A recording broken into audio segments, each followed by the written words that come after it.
Welcome to the Edwards Table. I'm Amy Edwards, and I'm joined here by my daughter, Maddie. This season, we're going to sit down right here at the Edwards dining table and have great conversation about my wildly messy story. And thankfully, there's a beautiful ribbon of redemption woven throughout that only God himself could weave through it. So super excited to be here. Thanks for joining. Grab a seat and let's jump in.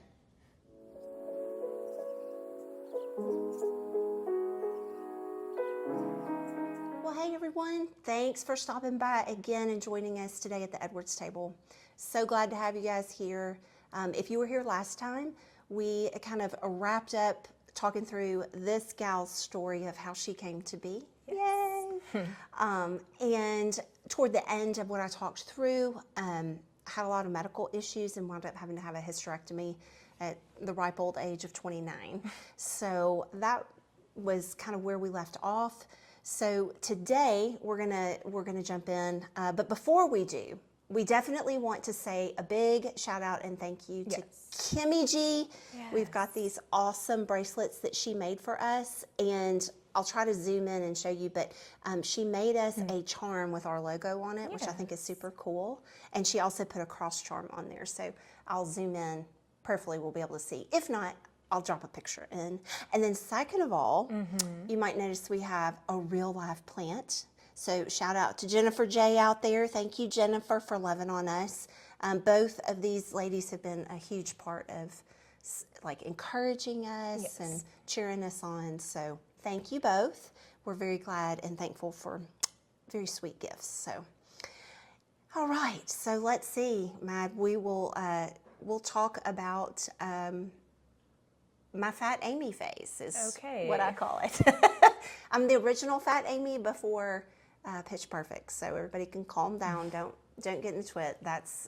I've said that many times about myself. But so in my 20s, I had talked about like when I had Quinn and well, both of y'all had gotten pregnant a couple of different times and kept the weight on, gained a ton of weight, whatever. But a big piece of my why of that was punishment. That I punished myself. Just, you know, if you didn't jump on recently, we talked through just a really tough decision I made to have an abortion when I was in my early 20s. And because of that decision, I did not feel worthy of feeling beautiful in my own skin. I felt like I had earned the right to punish myself because I had made such a terrible choice. And forgiveness for me, personally, like to forgive myself, was very difficult. And so I held on to that weight for a very long time. But when I had my hysterectomy, I knew I could no longer have children, physically have kiddos. So I was like, you know what? I am going to start taking better care of myself and get some of that weight off. And so over the course of, I think it was like maybe 9 months, I did a couple of different things. So I chose to walk in a 60-mile breast cancer awareness walk for Susan G. Right, I remember that. Yep. And along the line of that, I was also changing my eating habits and obviously exercising more. And so for the first, I think 3 months of it, I dropped like 75 pounds. Yeah. So it was a lot really fast. And unfortunately, during that time, I also was experiencing some health issues. So like my heart would feel like it would stop and then it would race really fast. And like I was, in the future months, I was like in the car, I'd be driving, I get really, what felt like really tired. Yeah. I was starting to fall asleep, sitting up, talking. It got so bad that I had this one instance where I had you and Quinn in the car. I'd gone and picked him up from school, and you were still little. Y'all were both in car seats at the time.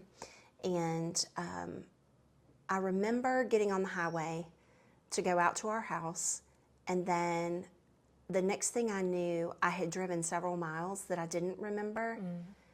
And when I was lucid and awake, I was in the far left-hand lane of the highway. And then when I came to, I was off the right side of the road. So I had come across 4 lanes of traffic. Oh, yeah. And That's a miracle we didn't get into an accident. yeah, well, and it was wild because when I came to, Quinn was screaming.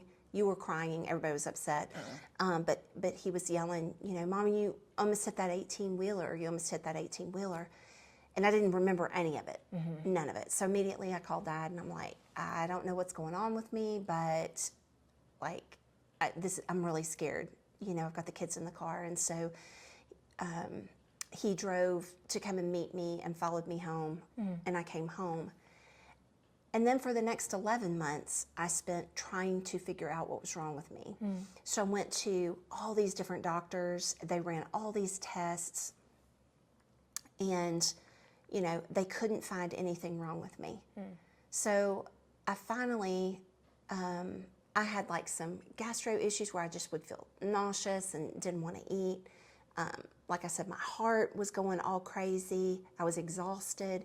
It actually got so bad that at times when I would be walking, I couldn't walk a straight line. I would stumble. My speech was slurring. It was wild. And so they sent me to a neurologist. Neurologist thought initially maybe I'd had a stroke. Yeah. They sent me to a cardiologist, and we did figure out I do have arrhythmia, which thankfully is not a serious condition. It's just an erratic heartbeat, and your body, in my case, will adjust because they did put me on medicine for a few years to kind of help it get a little bit more normal. But they just told me, you know, when you hit your like late 70s, early 80s, you'll probably have some situations going on where it's a little bit more pronounced and whatnot. Gotcha. And then still though, we could not get to the bottom of this. And I would just be sitting upright, and all of a sudden I would go out, and then I would realize, I don't even know, most of the time I had no idea how much time had elapsed, but I would come to, and you know, it would be like I had just completely gone out. And it wasn't seizure activity, like they checked me for all of that. So finally they sent me to, like the neurologist sent me to a blood specialist sent me to an oncologist sent me, you know, everybody's bouncing me around. And finally, I can't remember which doctor it was, but one of them sent me to a, now I can't think of what they're called, but they sent me to this doctor, and he did a sleep study. Gotcha. So sign up for that, go to the hospital where they perform the testing or whatever, and they like put all these electrodes on your head and all over your chest and your back, whatever.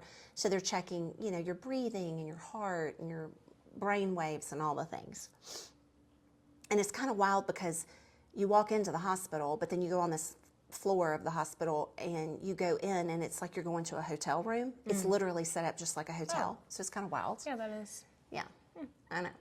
And so it was like a multi-layered test. So they bring you in the evening and hook you up to all the things, run some tests. Then they put you in they bring you in your room and like hook you back up to everything to then have you go to sleep or whatever. And they congratulated me because apparently there was a nurse that came in and hooked me up to everything, and another one who came in and flipped the light out, and when they flipped the light out, I went out. And they were like telling me the next day, they were like, you broke all the records for the fastest person to go to sleep. So they run the tests. They find some abnormalities, so they wanted me to stay a little bit longer and run some more. And then they bring me back in, you know, several days later to kind of go through the results or whatever. And what they found was I have a condition. It's like 76 letters long. It's ridiculous. Oh. But what it is apparently I had a virus, and instead of it attacking my my immune system, right? Like you get a cold virus and you get the sniffles and the cough and all the business. Well, that particular virus that I got actually attacked my central nervous system. Oh, gotcha. So the average person has 8 chemicals in their brain to cycle through the sleep cycle. Someone with narcolepsy has 7 of those chemicals. I have 4. Oh, wow. So, yeah, I mean, I'm not a quitter, so let's do it. Let's do it Jeez. all. So, Yeah. what they showed me was the chemicals that I am missing. I do not fall asleep like the regular person would, and I don't have normal sleep like a regular person would. Gotcha. So, I go from a full wake cycle to, it's not REM because my body doesn't do REM. It goes like, it jumps around. So it goes from solid awake to deep sleep, and then it picks back up again a little bit more normally. Well, at that time, what they told me was, they were like, well, we need to be able to keep you awake during the day. You need to take naps as often as you can. And eventually your body can overcome this because you get used to it, right? And so what they wound up putting me on was Adderall to keep me awake during the day. And then I didn't need help at night. I would go out cold, you know, when it was bedtime. And so I wasn't keen really on that because it was a controlled substance. Right.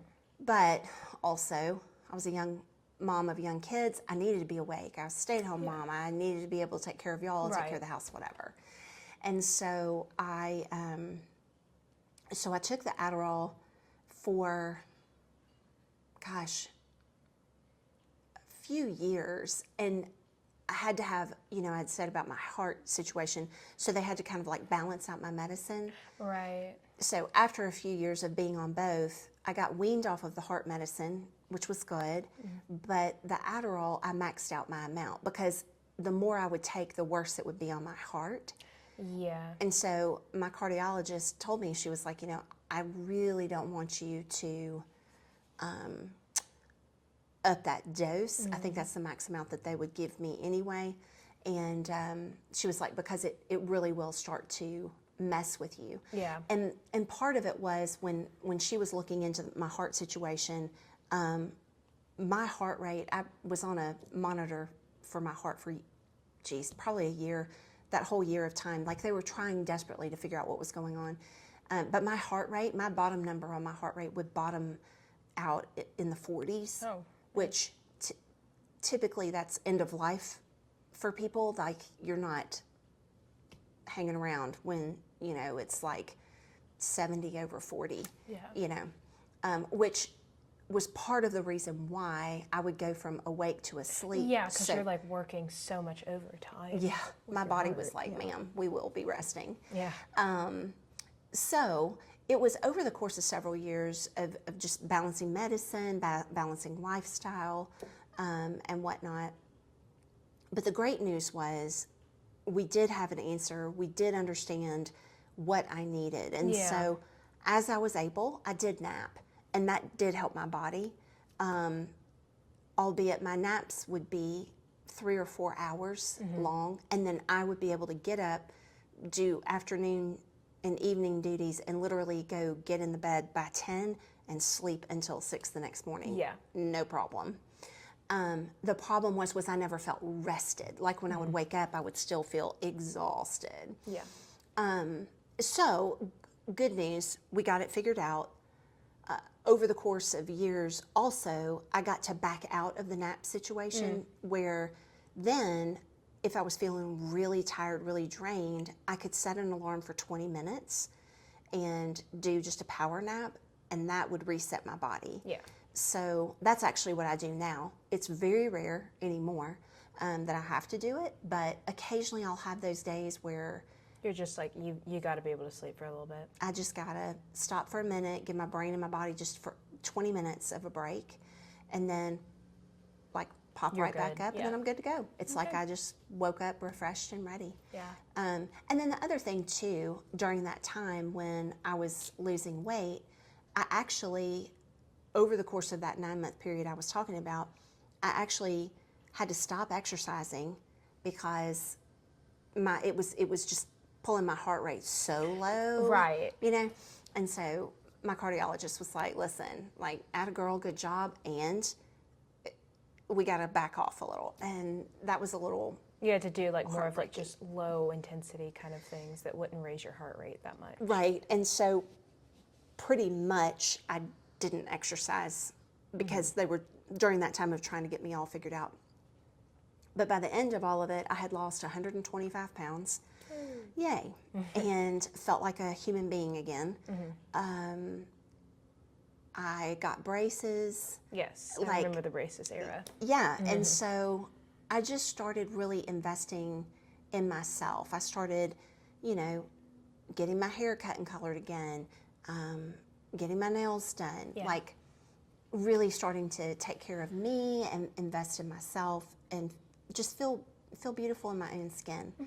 And I'm really glad that I did that, because I know as you got older, for sure, and even with your brother, but I mean more so for you because you're a girl, that was very important for Daddy and I to teach self-care. Yeah. You know, as a woman, it's not, you know, too much or excessive or extra. Yeah. That's part of what we should do. The duties is not being super extra. It's only overconsumption when you're taking more than what you need to. Yeah.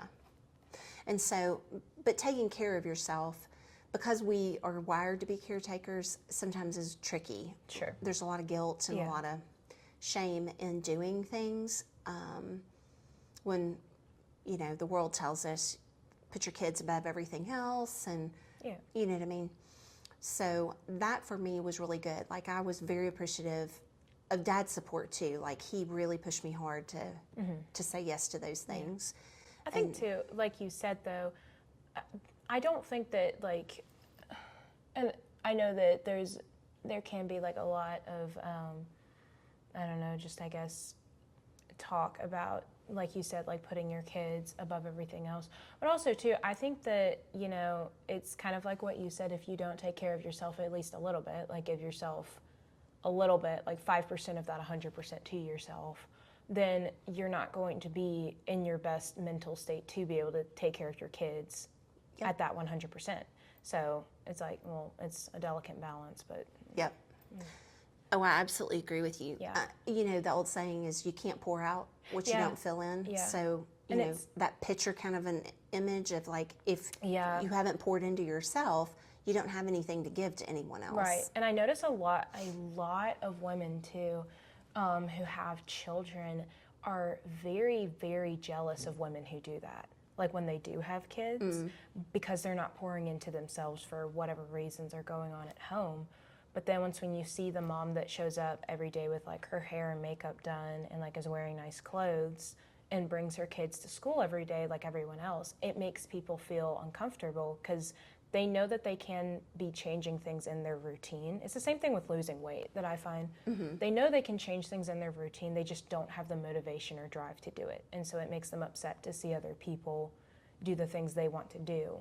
Yeah, definitely can be. And I think too, in that, I think a lot of women maybe who feel that jealousy or are envy, you know, of it, I think sometimes too could be in the similar situation where I was, where you've convinced yourself that you're not worthy of the time. Like you're not worthy to tell your children, wait 5 minutes while I shower. Or you may not come in the bathroom while I'm going to the bathroom. Or I will brush my teeth and at least put a brush through my hair before I walk out the door. Whether I get, you know, top to bottom makeup and all the things.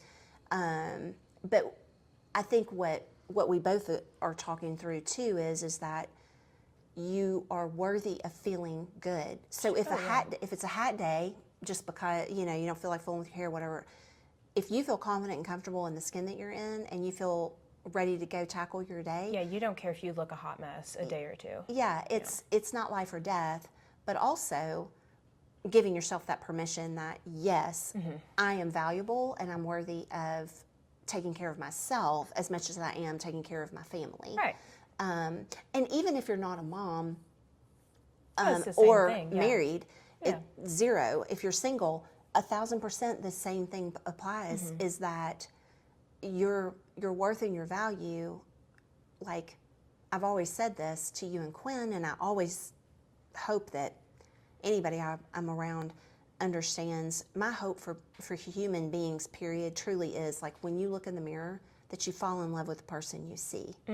Whatever that reason that you don't is that you can then take care of it. Right. So for me, during this time, for me, it truly was just not allowing myself to feel pretty and to feel beautiful in my own skin.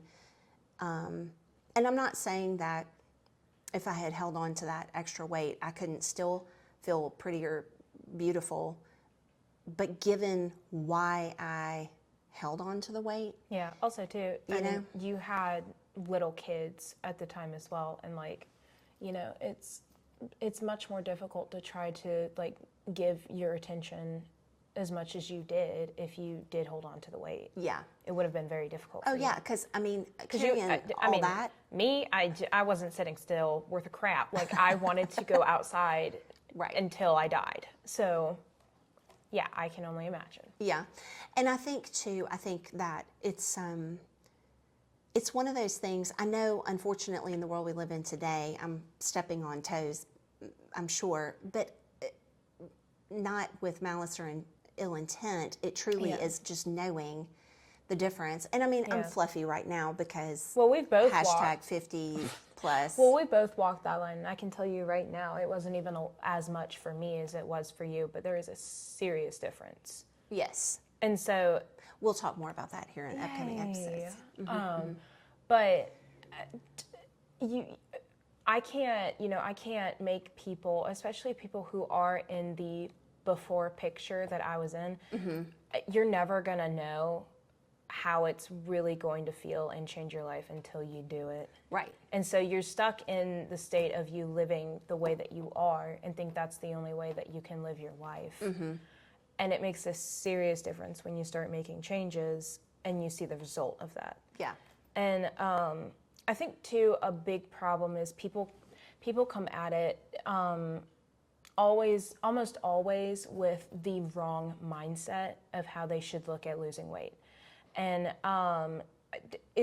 it means that because like there are, I can't remember the study, but it's probably from the FTC, but that I think it was 90 or 98% of all diets fail. And I'm like, well, yeah, it's a diet.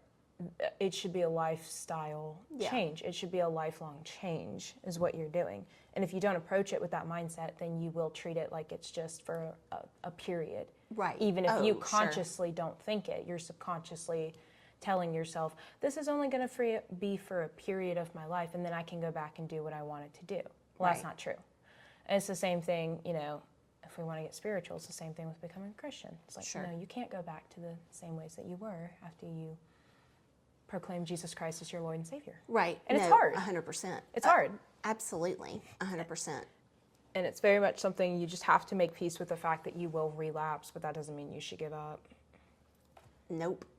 Well, and I think that's kind of the merry-go-round of life. Yeah. In terms of, you know, you're gonna learn some of your lessons along the way, and then sometimes you're gonna have to try again to learn them because you didn't learn the first time. Oh, of course. Speaking of, which beautiful segue to this. So as we moved ahead, so Daddy and I had this business that we had started building houses, and we're doing really, really, really well. You know, he had high aspirations of what he wanted in terms of goals of, you know, financially where he wanted to be by the time he turned 40, and he like crushed it well before. I think he was like 36 when he hit his first 7 digits, and then just kept on going. And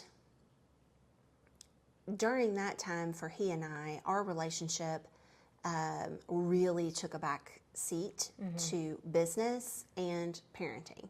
So being a stay-at-home mom, taking care of you guys, taking care of the house, doing all of those things, and then Dad out there working however many hours a day. There were periods of time where in a crowded room, when you were little, you wouldn't necessarily know to pick him out because he would be gone before you woke up, home after you went to bed, and doing that 5-6 days a week. You know, you'd really barely get to see him maybe Sunday morning, and that was it. And so it took its toll on our marriage, so much so that we got to this place of like really just being roommates. And I got very bitter.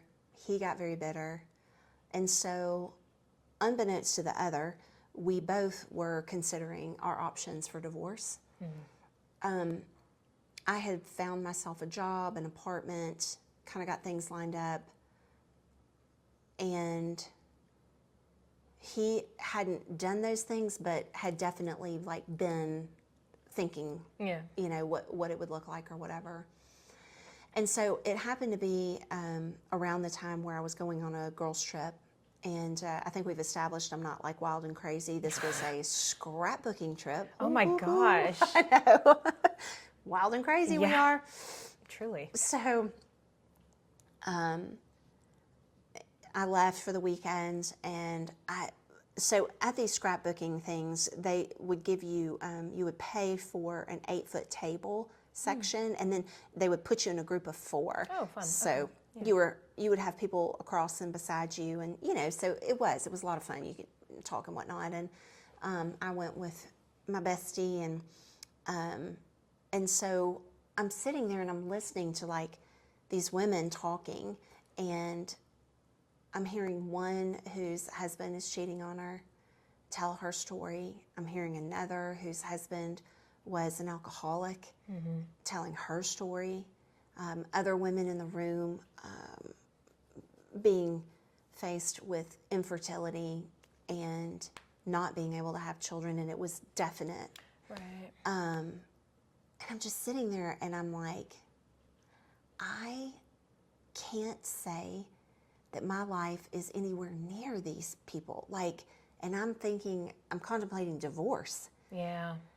So it really started to like go through my mind this whole weekend, and I'm like, why am I wanting to divorce Dad? Like, is he perfect? No. But for heaven's sake, I mean, it wasn't like he was freaking, you know, at that time, Reagan, you know, like you were stable, like he was providing for you financially 100%. Way fine. But like in our relationship, that's not to say that's like my first thought is the money aspect. No.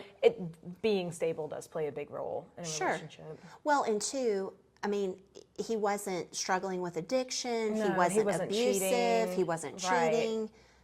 I mean, none of those things were going on. Right. It was just more of Y'all weren't spending time together. no. He took advantage of me. I took advantage of him. Is the bottom line. He provided money, and I provided care for the house and the children. Didn't have to worry about any of those things. And so it was so funny. I came home that weekend, and I walked in, and the house smelled delicious, like something was being cooked. The table was set. There were flowers on the table. And, of course, y'all came running and gave me hugs, and for the first time in a really long time, he hugged me in a way that really made me feel like he was seeing me again, you know? Yeah. And I jokingly went back into our closet and put a pair of his pants in a box. And I came back out and I was like, "Why? I wanted to give you these." And he opened it up and he was like, "Well, these are my pants." I said, "We got, as the saying goes, I'd like to give you back your pants so you can wear the pants in this family." And so we talked and started to mend that relationship again, and started really trying to be much more intentional. When he would come home, I would sit down and spend time with him, and vice versa. And we would get up together in the mornings and things like that. And we had no idea at that time what was getting ready to happen, but this happened to me in 2008. Right. And about 6 months later is when the economy crashed. Right. And so we went from living in a huge, it was like 5,400 square foot house that Dad had built for us, and it was so beautiful. And out on some land, and he had bought me a Mercedes S-Class, so I didn't even know what that was, but it was a fancy pants car, and he had, you know, a real nice truck, and you guys went to private school, and I mean, we just literally financially wanted for nothing. Yeah. And over the course of 2008, 2009, we had to sell our house, and during that time, our house stayed on the market for a year. So over that year, we had both of our cars repossessed. We had to find a way to just survive. So we pulled y'all out of school and I homeschooled you. And we sold things as we could. And then eventually we were able to, I guess it's a short sale on the house where we took $44,000 to closing, pretty much paid the people to buy the house for way under our selling price just so we could get out of the house note. And thankfully we had a house to move into that our business hadn't sold yet. It actually wasn't complete. It hadn't gotten what's called the certificate of occupancy, which is what the city will give you once the house has gone through inspection and everything is okay. So we did not have an HVAC unit. We didn't have air on the house. And we did not have like a handrail on the staircase. I don't think we had the yard put down yet. There were some other things missing, but because of the time that we were in, thankfully, the city was willing to, or the township that we lived in was willing to give us a certificate of occupancy in good faith that we would take care of those things. So in the meantime, we did a lot of gardening and canning and homemaking of food. Learned a lot of great things in our homeschool time together. It was some of my favorite memories with y'all as little ones was during that time.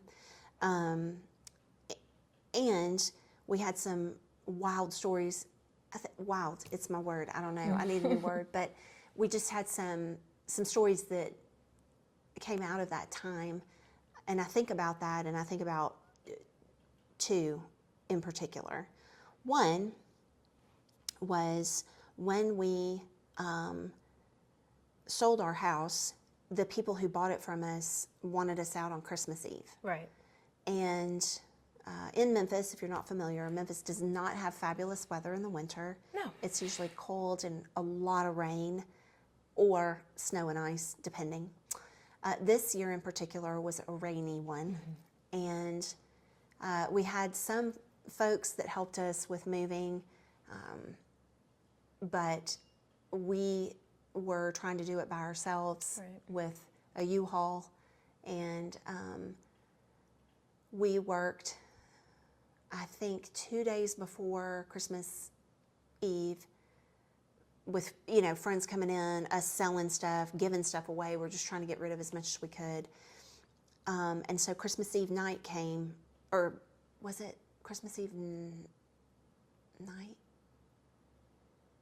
Yeah, it was the night before Christmas Eve, I'm sorry, came. It was pouring down rain, and Dad and I were trying desperately to get done as fast as we could. It was like 1 or 2 o'clock in the morning at this point. Thankfully, Annie and Aunt Lisa were very generous in letting us bring y'all over to Annie's house, and y'all played with your cousin and all the fun things for a couple of days while Dad and I were doing all the moving stuff. And so we we had a moment where Dad and I both, it was just, he stood, I'll never forget, we were in the master bedroom closet. It was empty. We were picking up the last of our things, and we were just dripping wet, exhausted. And he just burst into tears, just with the reality of literally losing everything but the clothes that we had and some of our furniture. And so we did what we do. We put on some dry clothes and wiped our faces and kept moving stuff. And Christmas Eve morning, we went to closing, signed the papers, gave the keys over, went and over to Annie's to grab y'all up. And by that time it was evening, and she had made dinner, so we ate dinner with her and put y'all in the car. And at that time, you were 5 and your brother was 10. And we were going home, and Dad and I, we had no money, and so we literally had bought y'all nothing for Christmas.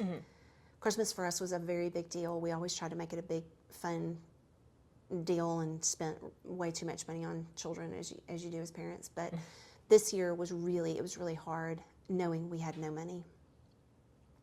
So, thankfully, one of the couples that we went to church with, who were a part of our Sunday school class, they had very graciously allowed Dad to buy one of their work trucks from him, so we had a vehicle. And so got into the truck and made our way back over to the house. And on the way, you were like so excited, talking about Santa coming and all the things, and Quinn also very excited. And in the front seat of that truck, Dad and I tried to hide our faces because we were crying, just tears running down our faces, knowing we were not going to be able to do Christmas like we normally did. And so we pull up to the house. There's no lights on. It's pitch black. But I guess you were paying careful attention as we got there. And you were so excited, trying to hustle to get out of the truck. And you were like, Mommy, Daddy, Santa came. And we were like, well, not yet. It's Christmas Eve. And you were like, no, look, come on, Quinn, look. And you and Quinn tore off and went to the front door. And we walked around, and we walked up to our front door, and there was a live Christmas tree. There were bags of ornaments and garland, and then there were 2 big trash bags filled with presents that were all tagged for you guys and for us. And so we were, of course, Dad and I were flabbergasted. So we got y'all inside, brought everything in, got you guys settled and in the bed. The house was absolutely a disaster. I mean, there were boxes and bags of just stuff piled up in the den and in the kitchen. And I mean, it really was. It was like a maze to get around everything, to be able to find stuff. And so I stayed up all night. I sent Dad to bed because he had been doing way more of like the labor intensive kind of stuff. And I was like, you need your rest. I'm going to stay up and I'm going to do this, and I'll come to bed when I'm done. But I decorated the Christmas tree.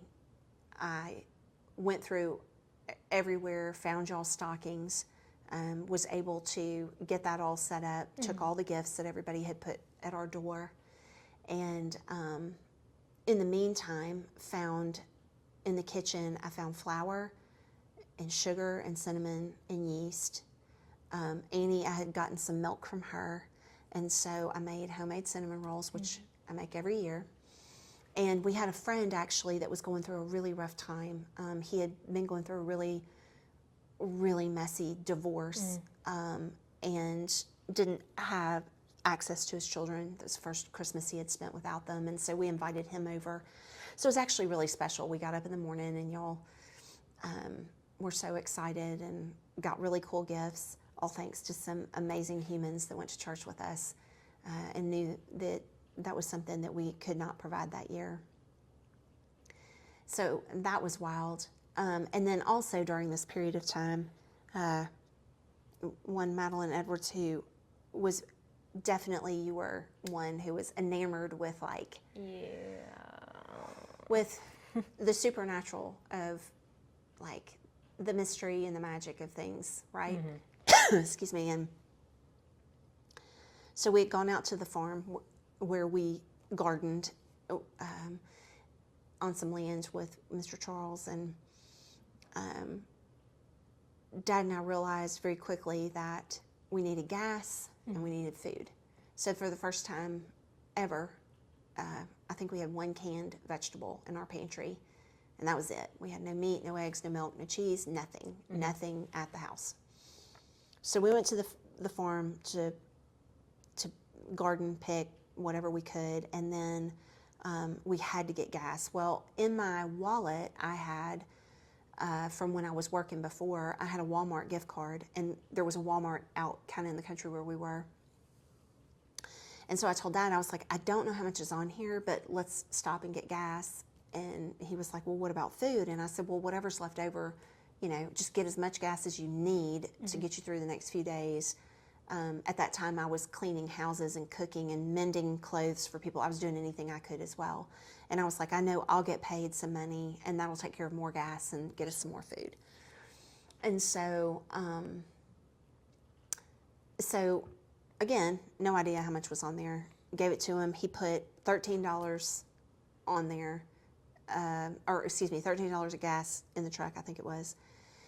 And I had already used the gift card, and I was pretty sure it was like a $25 gift card. It wasn't like a huge amount of money on there. But I was like, okay, God, well, whatever it's going to be, let me know that we're good here. And I just felt completely calm about it. And so I looked back in the back of the truck, in the back seat to you and Quinn, and I was like, are y'all ready to go in and see a miracle? And unlike you, your brother, not impressed with that idea.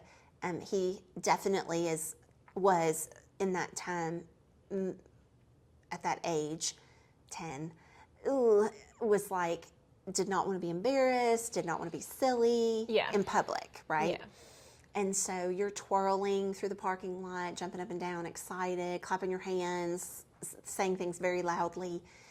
Dad and Quinn very much the same cloth, and Dad's like, why are you getting her so, she needs to calm down. I'm like, no, let her enjoy this. This is going to be fun. Yeah. So we go in, and I grab a loaf of bread, a jar of peanut butter, 4 oranges, and 2 big bottles of water. And in the meantime, we had tried going by the service desk to see how much money was on the card, and wouldn't you know it, nobody was there. Not knocking Walmart, but seriously. And so I was like, well, let's just go do this. And Dad was like, well, what if we don't have enough money? I said, well, we'll just pick what we want to put back. Yeah. And so so we get up to the register, and this lady is getting ready to check us out, and you walked up to her and said, do you want to see a miracle? And of course, Dad and Quinn were mortified. They were like, non-believers. Yeah. They're like, we love Jesus, but let's calm down. Yeah. And she said, what? And you said, do you want to see a miracle? My mommy says that God is going to do a great miracle today. And so she said, yes, I do. And so Maddie goes, okay, or you said, okay, watch. Yeah. And so she scans all the items, and then the moment of truth, I give her the gift card, and she scans it, and she hands it back to me, and she gives me the receipt, and she says, well, you have a nice day. And I looked down at the receipt, and it still had 2 cents left on it. Mm-hmm. Knowing full well there was not enough money on that gift card, but we gave it a twirl, and somehow miraculously it paid for us to feed Joel multiple times. And so to this day, I carry that gift card in my wallet, just as a reminder that when God takes care of us, He doesn't just take care of us, but He far exceeds our expectation. Right. And 2 cents in that day was a big deal for us to have anything left over. So it's one of my favorite stories of those really hard times of, standing at the foot of the driveway, crying, day in, day out, just begging God for mercy in that situation, and hoping that we would find a way forward and be able to dig out of the mess that we were in. And so much beauty came out of that. We'll talk more about it, in future episodes, because as, y'all got older and just different things would pop up in our lives or whatnot. But yeah, it's wild how when God shows up, he shows out. And Yes. he definitely did in those situations. So I guess for now we're gonna pause, and we'll come back next time and talk about some more fun things in this wild and crazy story. Yes. With lots of good things, lots of good Yes. redeemed situations and beautiful things that have come out of a lot of hard times. So in terms of that, thank you all so much for joining us, and we look forward to seeing you guys next time. Always, always, always know that you've got a seat here at the Edwards table. See you next time, y'all.